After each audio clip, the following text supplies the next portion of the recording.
evening, ladies and gentlemen. I am Dudu Chen.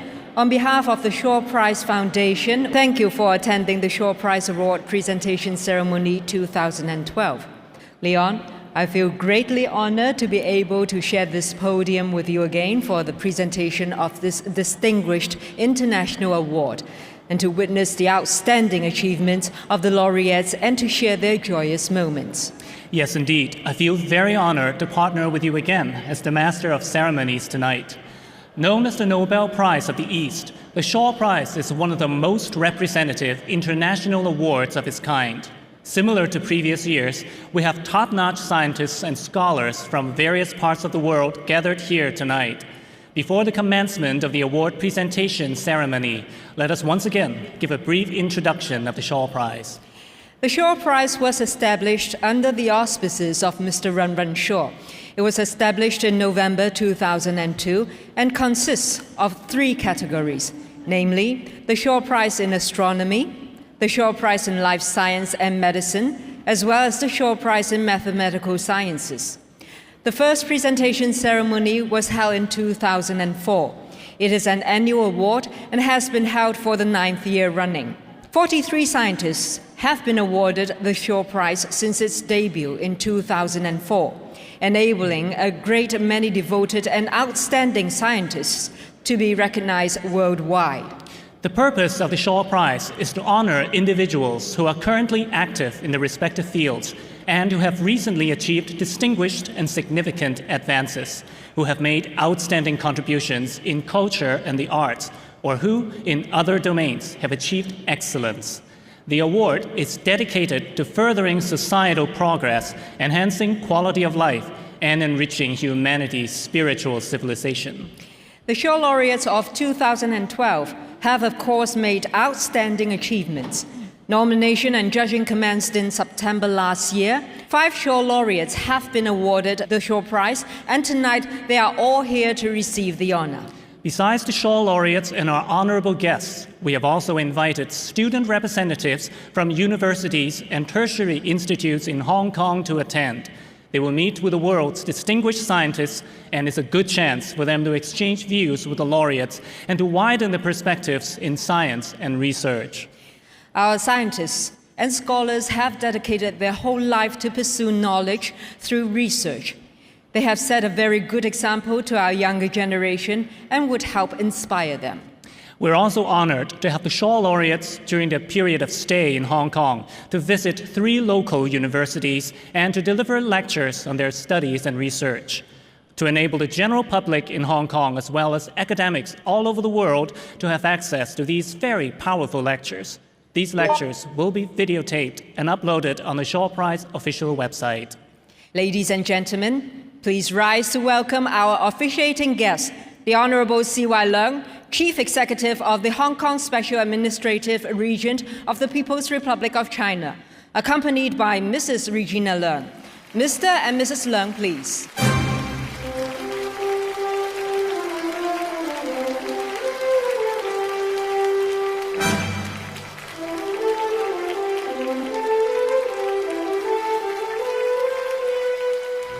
We now invite the 5 Shaw Laureates to enter the presentation hall. Firstly, the Shaw Laureates in Astronomy 2012. This year, we have 2 Shaw Laureates in Astronomy.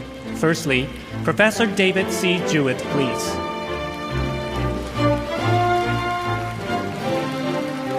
Now, Professor Jane Liu, please.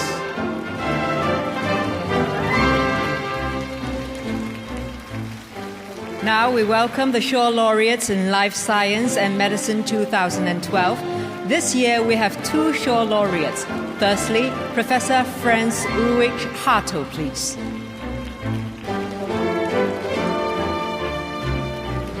And now, Professor Arthur L. Horwich, please.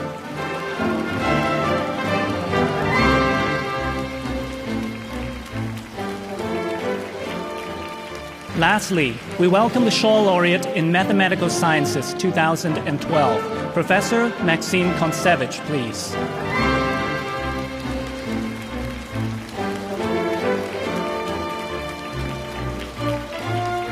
may we invite the chairman of the Board of Adjudicators, Professor Chan-Ning Yang, to deliver a speech.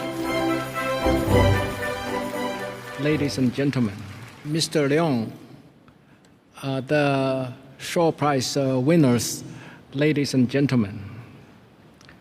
The first Shaw Prize ceremony took place in the year 2004. In the 8 years up to tonight, 25 prizes have been awarded to 43 scientists in their respective fields: astronomy, life sciences and medicine, and mathematical sciences. These three fields represent active, productive, and extremely exciting research areas that have tremendous potential for discoveries beneficial to mankind in the 21st century and beyond, as I had outlined briefly in last year's ceremony. Tonight, the Shaw Prize is proud to present the Shaw Prize of 2012 to 5 scientists in these 3 fields. With this presentation, we are especially happy to have among our distinguished group of 48 laureates the first female Law Prize winner.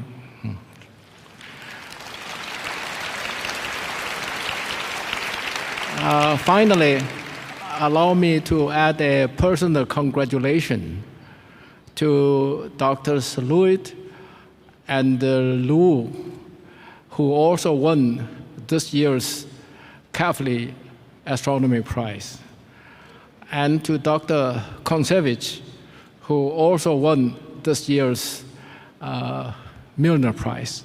Thank you. Thank you, Professor Yang. We now invite the chairman of the selection committee for the Shaw Prize in Astronomy, Professor Peter Gowright, to deliver a speech. Lady Shaw, distinguished guests, it is my pleasure to offer a few comments about the work for which David Jewett and Jane Liu were awarded the 2012 Shaw Prize in Astronomy. This work involves the discovery and characterization of the Kuiper Belt, an archaeological treasure dating back to the formation of our solar system and the long-sought source of short-period comets. Observations of the motion of heavenly bodies date back more than 2,500 years.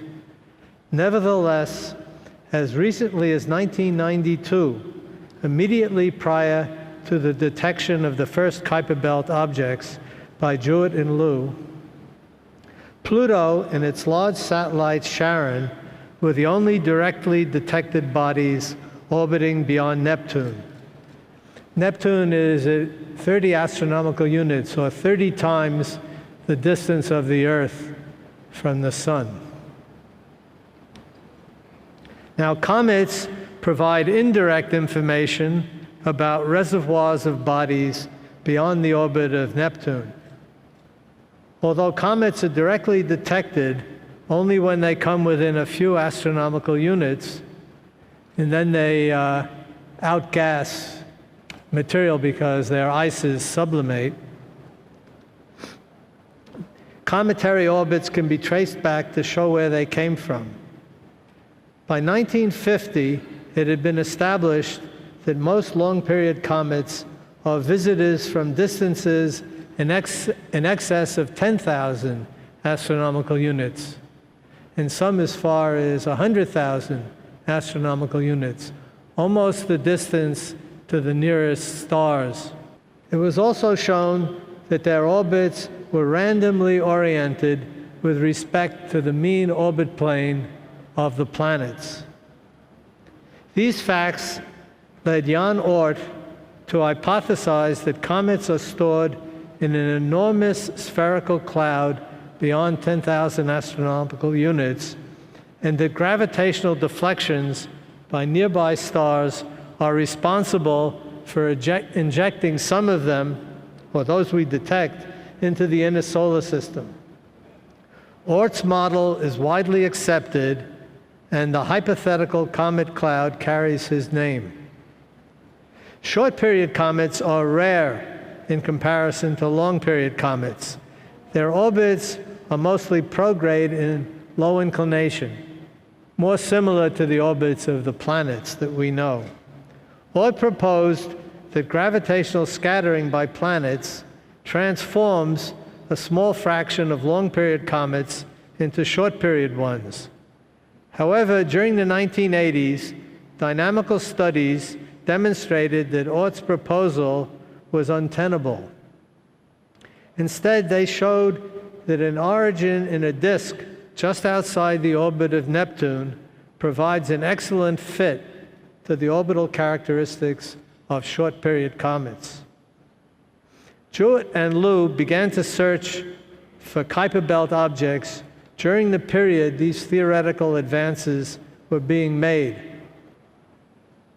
Success did not come quickly. It took them 5 years to find their first Kuiper belt object. Following that, for more than a decade, Jewett and Liu continued to lead efforts to characterize the spatial distribution and size spectrum of Kuiper belt objects. As other astronomers joined the hunt, and also technology improved, progress accelerated. Now in the 20th anniversary year of their first discovery, more than 1,400 Kuiper belt objects have been found. This is actually the 20th anniversary of their discovery, and actually rather close, I think, to the month of discovery. It has been established that the region between 30 and 50 astronomical units is populated by a vast array of icy bodies with tens of thousands having diameters in excess of 100 kilometers. There are even a few whose diameters exceed 1,000 kilometers, and one whose size rivals that of Pluto.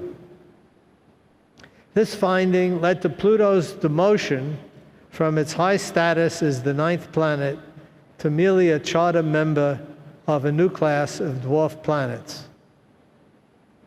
Can I have a technical aside, a significant one? A fraction, actually a fairly large fraction, of Kuiper belt objects are trapped into orbital resonances with the outermost planet, Neptune. By that we mean that their orbital periods are related to Neptune's by the ratio of 2 small integers. Pluto is in a 3-to-2 resonance, so Neptune circles the Sun 3 times, while Pluto goes around it twice. As a result of this resonance, Pluto is protected from close approaches to Neptune, even though its eccentric orbit crosses Neptune's circular one. By sheer coincidence, a paper by Renu Malhotra proposing that Neptune's outward migration was responsible for the resonant trapping of Pluto's orbit was published in 1993 in Nature, the journal Nature, the same year and the same journal in which Jewett and Liu's seminal article appeared. Since similar dynamics applies to all orbital resonances, Malhotra's proposal has been widely embraced as the explanation for the large fraction of resonant Kuiper belt objects.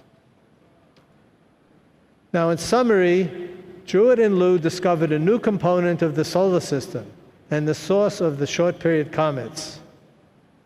Kuiper belt objects grew by the accretion of solids during the early stages of planet formation until some undetermined process, probably involving gravitational perturbations by Neptune while its orbit evolved, increased their relative velocities to the extent that no further accretion could take place. Owing to their great separations, large Kuiper belt objects have suffered little collisional evolution since. That's for the last few billion years. Thus, they offer us a frozen record of the early stages of planet formation, one that we haven't had anywhere else. As impressive his progress has been, much unexplored territory remains. Almost nothing is known about the content of the solar system between 100 and 10,000 astronomical units. These and other challenges remain for the future. Thank you. Thank you, Professor Goldreich. We now invite the chairman of the selection committee for the Shaw Prize in Life Science and Medicine, Professor Yut-Wai Kam, to deliver a speech. Mr. Chief Executive, Lady Shaw, and honored guest. Protein molecules are assembled as long chains of amino acids that have to be folded into the correct three-dimensional structures before they can perform their proper function. Incorrectly folded proteins not only do not function properly, but may be rapidly degraded or form harmful aggregates that can cause cell damages in some diseases. While the sequence of the amino acids can guide protein folding, additional assistance from other molecules are often required to shield them from extreme environments within the cell or to overcome changes or modifications of the amino acids. The 2012 Shaw Prize in Life Science Medicine is awarded to Frank Ulrich Hartl, Director, Max Planck Institute of Biochemistry in Martinsried, Germany, and Arthur Horwich, Professor of Genetics, Yale University School of Medicine. Working separately and in collaboration, they characterize a complex class of chaperone protein looked at chaperonin and the mechanism of action. Their experiment created a coherent picture of physiological, biochemical, and biophysical process that cells use to fold proteins. In an extraordinary body of work, Hartl defined, resolved, and reconstituted the complex pathway by which molecular chaperonins operate to fold proteins. Electron microscopy images taken by him and his colleagues offer the first indication that folding occurs within the cavity of a chaperonin called GRO-EL, and it's a lid-shaped cofactor called GRO-ES. A series of ATP-driven conformation steps change the shape of the wall of the chamber to accept an unfolding protein domain and then closes the chamber to enforce the folding event. In 1994 and 1997, together with the late Paul Ziegler, Horwich solved the atomic structure of GRO-EL, GRO-ES complex, which was one of the largest protein complexes solved at the time. An elegant analysis using mutant GRO-EL protein then confirmed that an unfolded protein binds in the center of the hollow cylindrical GRO-EL complex. The inner cavity of the GRO-EL undergoes a massive conformation change upon GRO-ES binding, within which protein up to about 60,000 Daltons in size are free to fold. This structure also identified the mechanism of ATP hydrolysis, allowing his laboratory to work out the reaction cycle. Through their contributions, investigators now have the understanding of the balance of protein folding, misfolding, and protein degradation that govern normal and abnormal cell function. Drugs that target the folding process and stabilize misfolded proteins are being tested for treatment. An example is the treatment of a mutant form of cystic fibrosis that may show promise also in other genetic diseases. Similarly, the misfolded amyloid peptides that characterize Alzheimer's disease are potential target for drug therapy to prevent amyloid peptide aggregation that disrupt brain function. These new approaches to treat diseases of defective protein folding arose from the pioneer work of Hartle, Horwich, and others who defined the molecular events of protein folding. Thank you. Thank you, Professor Cannon. As Professor Peter C. Sarnik, chairman of the Selection Committee for the Shaw Prize in Mathematical Sciences, is unable to attend the ceremony tonight, we would like to invite Professor Yakov Ashberg, member of the Selection Committee, to address the audience. Professor Ali Ashberg, please. From his visionary insight and technical brilliance in solving central mathematical problems, Maxim Kontsevich was in the last 20 years one of the most influential mathematicians working in modern algebra, algebraic and symplectic geometry, and mathematical physics. His very original ideas have played a major role in shaping this field of mathematics and especially interconnection between them. The impact of theoretical physics, and particularly string theory, on pure mathematical subjects like algebra and geometry is striking and relatively recent. This interplay has attracted some of the best talent in both physics and mathematics. While many have contributed to this development, few have had the impact of Maxim Kontsevich. Already his early work on the conjecture of Witten concerning an unexpected connection between the geometry of the space of Riemann surfaces and integrable dynamical systems made him a household name, well, probably more accurately to say household name in houses of mathematicians.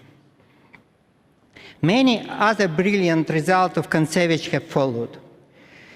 His proof of existence of the so-called deformation quantization of Poisson manifold resolved a fundamental problem in the mathematical theory of quantization. Quantizing the phase space of classical mechanics, quantum mechanics replaces Poisson brackets of function by commutator of operator acting on certain Hilbert space. One can get Poisson bracket back as a so-called quasi-classical limit. The formation quantization program, initiated many years ago by Hermann Weyl and Andrei Lichnerovich, attempts to find this quantization as a power series in a small parameter. Several mathematicians contribute partial solution, but it required a brilliant insight of Kontsevich to solve this problem in full generality. Motivic integration is another invention of Kontsevich. Unlike the usual integral from calculus, whose value is a number, the motivic integral held its value in a large ring associated with a collection of all algebraic varieties, which means that zero sets of system of polynomial equation. While appearing abstract, it satisfies many properties of usual integral. It became an important tool in algebraic geometry and the number theory, and played an important role in several recent developments. Mirror symmetry is a set of mathematical conjecture arising from a physical idea of equivalence between two different geometric interpretations of string theory. This conjecture predicts a very broad correspondence between symplectic geometry, which was born as geometric language of classical mechanics, and complex algebraic geometry, which deal with solution of system of polynomial equations. The essence is the question in symplectic geometry of a given space can be translated into a different question about algebraic geometry of another so-called mirror space, and vice versa. The mirror symmetry conjecture turned out to be among most fundamental problems of modern mathematics. They play a central role not only in symplectic algebraic geometry, but also in diverse areas of mathematics such as number theory, representation theory, combinatorics, etc. The modern understanding of mirror symmetry is framed by a number of fundamental advances, many of which are due to Kontsevich. In particular, his homological mirror symmetry conjecture further enriched the conjectural relations between symplectic and complex geometries of mirror manifold and became a major driving force in the development of the theory. Building upon this initial paradigm shift, the work of Kontsevich over nearly 20 years keep revisiting and providing ever clearer conceptual answer to the question, what is mirror symmetry? Along the way, Kontsevich's successive breakthroughs have generated a lot of new mathematics. and thoroughly reshaped the modern view of not just mirror symmetry, but also of large part of symplectic and algebraic geometry and other areas. Finally, let me say that Maxim Kontsevich is extremely generous with his ideas. Besides his published work, his influence spreads through his inspiring lecture and discussions with colleagues and students. On behalf of the Shaw Prize Committee in Mathematical Science and its chair, Professor Peter Starnak, I congratulate Professor Maxim Kontsevich for receiving 2012 Shaw Prize in Mathematical Science. We all are delighted to have been part in this process. Thank you. Thank you, Professor Eliashberg.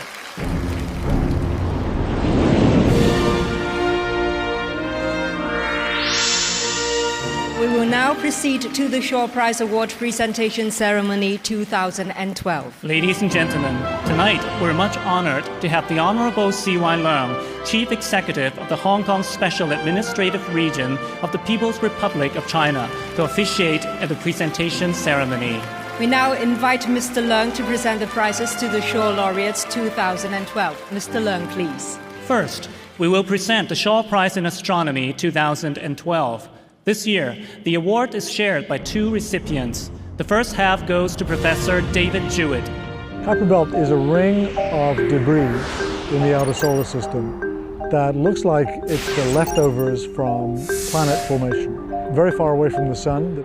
So the only objects we have out there were produced in the beginning of the solar system.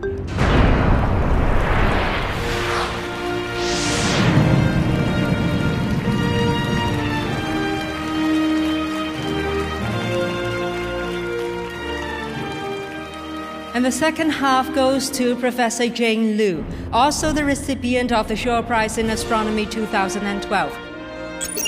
Dave was blinking those two images, and he saw something, and he said, "Jane, come take a look at this." And I looked in, and it looked pretty convincing. We wanted to see it again. We went to the same location by extrapolating from its velocity, and there it was again.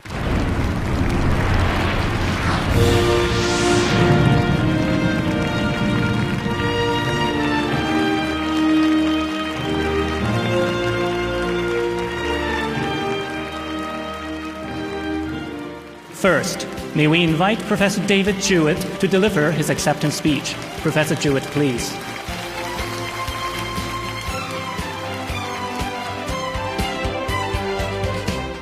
Okay, thank you very much for the sound effects. Thank you to the Chief Executive, to the Shaw family, to the Shaw Foundation, to the members of the prize selection committees, and to the good people on the Shaw team who run this dedicated operation. I think it's all come together extremely well. Thank you to everybody for coming to this ceremony, and I hope that you have a good time. I wanted to speak very, very briefly about why science is special, because I frequently meet people in my everyday life who actually don't know why science is special. And these include people in universities who really should know. That's a very basic thing. So the bottom line is that science is really a mode of thought that's based on observation of the natural world. And it's not a very old way of doing business. It's about 500 years old, and it represents a big change from the past when people respected authority more than anything else. And so in the distant past, to find the answer to a problem, one would look in a book written by some ancient, knowledgeable expert and find the answer. Science basically says we look at nature directly, and that really determines everything. And science, unlike other modes of thought, unlike religion, unlike politics, is a very, very self-correcting, forward, rapidly moving enterprise. So science is always self-critical and tries to tear itself down all the time. And when it tears itself down, when we find that we've made mistakes, we're happy about that because that represents an opportunity for progress. So I just wanted to say that. Science is this very, very peculiar but excellent way of thinking that's allowed us to open up basically the whole world for investigation in the last 500 years. Let me just end by saying that because science is very self-critical, the environment in which I work is a very critical one. So I'm used to people basically telling me all the time that I'm wrong, that I've made a mistake, that I don't know what I'm talking about, that I should go back and do the measurement again, and I'll get a better answer. And this sometimes spills over and becomes personal, and sometimes that kind of criticism is relentless. So the Shaw Prize is really nice because it's the opposite of that. It's a clear statement that somebody is saying, hey, you did a good thing, Dave, and it's not in the normal mode of operation for me, in which everything is negative and very critical. So I'm very happy about that. I'm not at all used to that, of course. So anyway, thank you very much for listening, and thank you for this excellent prize. We now invite also the Shaw Laureate in Astronomy 2012, Professor Jane Liu, to deliver her acceptance speech. Professor Liu, please.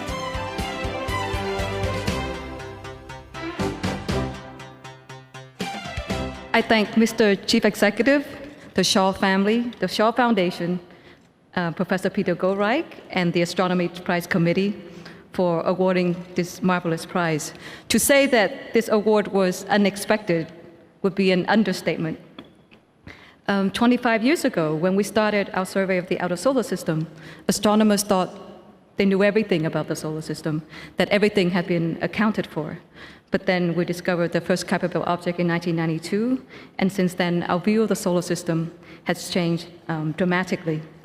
It went from being an orderly, fairly well understood place to something much more complex. Most of it we don't understand at all. But that is scientific progress, the replacement of old ideas with new observations and new theories. I also want to thank Dave Jewett for being the best collaborator any scientist could have. And I thank the University of Hawaii for access to Mauna Kea, the best observing site in the world. When you have the best collaborator, the best observing site in the world, and the best instrument, it is very hard to fail. And then finally, thanks to all of you for coming here tonight. Thank you very much. Now comes the Shaw Prize in Life Science and Medicine 2012. This year, the award is shared equally by two recipients. The first share goes to Professor Franz Ulrich Hartl. A molecular chaperone plus the energy molecule ATP was necessary to allow the proper folding of this protein chain. That demonstrated to us that the folding process in a cell was a catalyzed reaction.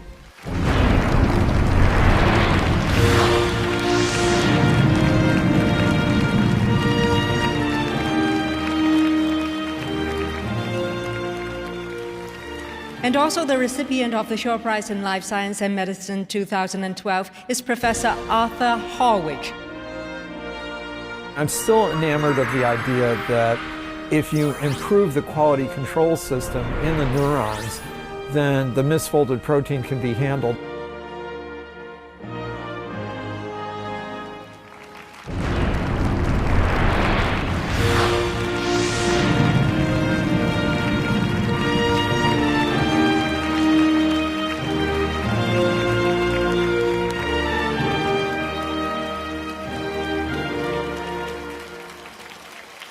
We would invite Professor Franz Ulrich Hartl to deliver his acceptance speech. Professor Hartl, please.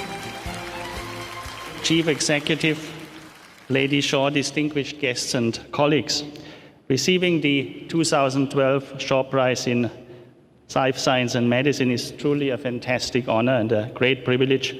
I'm delighted to accept this prize together with my colleague Arthur Horwich, with whom I share exciting memories in the early phase of discovery of our field. I would like to express my gratitude to the Life Science jury and to Sir Ranran Shaw and Lady Shaw personally for generously sponsoring this award. Let me also thank the many colleagues and friends who have accompanied me along the way and supported me, and especially my wife and long-term collaborator, Manajit. I'm well aware that our discoveries were only possible because many others who came before us laid the foundation. This and a large quantity of good fortune allowed us to make the surprising finding that proteins, the molecules that drive almost every biological reaction in our cells, reach their proper shape, their fold, with the help of other specialized proteins, which we call molecular chaperones. This was unexpected in light of the widely held view at the time that protein folding occurs spontaneously. It was my mentor, Walter Neupert at Munich University, who introduced me to Art Horwich. Walter supported us with his insight and provided the environment in which our collaboration could be successful. The mechanisms that we uncovered after the initial discovery are beautiful in their simplicity. A large barrel-shaped protein complex called chaperonin functions as a minuscule test tube in the cell, allowing immature protein molecules to fold one at a time while being sheltered from the densely crowded cellular environment. As a result, new protein chains are protected from clumping together into aggregates, just like the human chaperone prevents improper interactions between young people. Now, in recent years, many scientists, including ourselves, have provided evidence for the medical relevance of molecular chaperones in neurodegenerative diseases such as Alzheimer's, Parkinson's, and Huntington's disease. Hopefully, in the not too distant future, it will be possible to harness the power of molecular chaperones for effective treatments of these dreadful ailments. I must stress that when Art Horwich and I began to work on the problem of protein folding more than 20 years ago, we had no idea about the amazing development our field would take. And this is testimony to the great potential of basic research. And it is to the credit of foundations and organizations like the Shaw Foundation that the public is made aware of how scientific progress is often achieved, namely through curiosity-driven investigation. It still feels really like a dream to be one of this year's Shaw Laureates, especially when considering that as scientists, we can devote ourselves to something that doesn't seem like work at all. Let me thank you again for this wonderful ceremony, for this fantastic recognition, and for the wonderful hospitality that my wife and I have received here in Hong Kong. Thank you very much. We now invite the Shaw Laureate in Life Science and Medicine 2012, Professor Arthur Horwich, to deliver his acceptance speech. Professor Horwich, please. Honorable Chief Executive, Mr. Shaw and Lady Shaw, Council members, Board of Adjudicators, Selection Committee members, and distinguished guests. I am honored and humbled to be sharing this great honor with my collaborator, Ulrich Hartl. From those earliest days when our experiments with a mutant of yeast seemed to be heresy as concerns how proteins fold in cells, to the ever so clear understanding that we were studying a protein folding machine, it was pure intellectual and personal pleasure to interact with Ulrich and Monagit, Walter Neupert, and their colleagues. We've also stood shoulder to shoulder with many wonderful investigators in our field over these years as it grew around us. I owe thanks to my parents for stimulating my interest in science at an early time, and to my immediate mentors, Mike Check, Walter Eckhart, Tony Hunter, and Leon Rosenberg, who prepared me for a career of discovery in biology and medical science.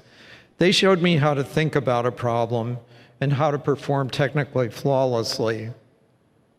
I also thank my lucky stars that there was a yeast mutant in our library that could enable us to address the question of whether proteins needed assistance in folding inside cells. I was also very fortunate to meet Paul Sigler just after the point of the initial experiments when he was newly arrived at Yale, and to have a 10-year training in crystallography in collaboration with him and his team that enabled us to see the protein folding machine in several states. What a sadness to have lost Paul in the year 2000. He was, as Perutz opined, a human dynamo, an efflorescent, deeply knowledgeable, and ever so sociable laboratory neighbor. I've also been hugely fortunate to have Helen Sable as my electron microscopy collaborator since the year 1992, Kurt Wuttrich as an NMR collaborator since 1999, and wonderful senior members of my team, Wayne Fenton and Christina Furtak, since the 1980s, as well as prime-moving students and postdocs, including Ming Cheng, who isolated the yeast mutant, Kirsten Bragg, who crystallized the machine, and Jonathan Weissman and Hayes Rye, who worked out the topology and reaction cycle of the folding machine. Finally, I wish to thank my wife, Martina, and my kids, Mike, Annie, and Dave, for their constant love and support during years of intense investigative life. I thank you all, once again, my deepest gratitude. Thank you, Professor Horwich. Lastly, the Shaw Prize in Mathematical Sciences 2012 goes to Professor Maxim Kontsevich. Professor Kontsevich, please. What is a quantization? How go from classical mechanics to quantum mechanics? I found a way to do it through some field theory which is two-dimensional.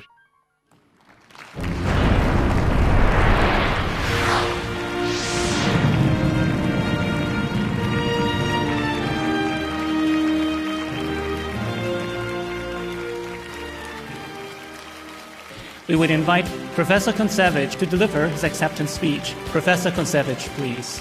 Honorable Chief Executive, Lady Shaw, members of Shaw Foundations and of the Prize Selections Committee, ladies and gentlemen, I am very much honored to accept the Shaw Prize, one of the greatest distinctions for a mathematician.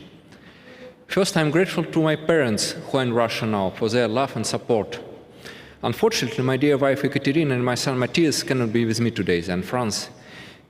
Without my family, I wouldn't be able to achieve what I have done. And also grateful to my brother Leonid, who introduced me to mathematics when I was about 10 years old. Mathematics is a solitary endeavor, but it is virtually important to me to talk and exchange ideas with friends and colleagues. I'm very grateful to all of them. Last 2 decades have witnessed an amazing dialogue between theoretical physics, especially string theory, and various branches of mathematics. The interaction was extremely fruitful in both directions. Thinking about mirror symmetry, originally discovered by physicists, one is obliged to address fundamental questions in algebra, geometry, topology, and analysis. Mathematics became again united and full of new deep relations which came out completely unexpected. Algebraic geometry is no longer the same, with new questions and with a looming transition to a non-commutative world. Ideas originated from quantum physics play more and more a prominent role, even in the most sophisticated parts of abstract algebra.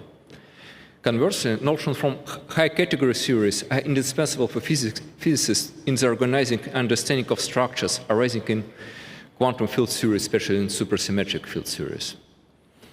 My teacher, one of the greatest mathematicians of the 20th century, late Professor Gelfand, taught me to love all mathematics, and I am very happy to witness his vision fulfilled and to see our eternal science again in full bloom. Thank you for your attention. Once again, congratulations to all the 5 Shaw laureates. We now invite our officiating guest, the Honorable C.Y. Leung, and the 5 laureates to take a photograph to commemorate this great occasion.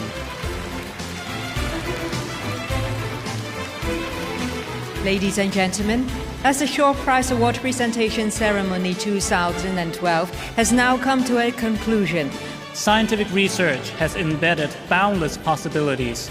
We look forward to seeing you again next year and to witness more accomplishments of distinguished scientists and scholars.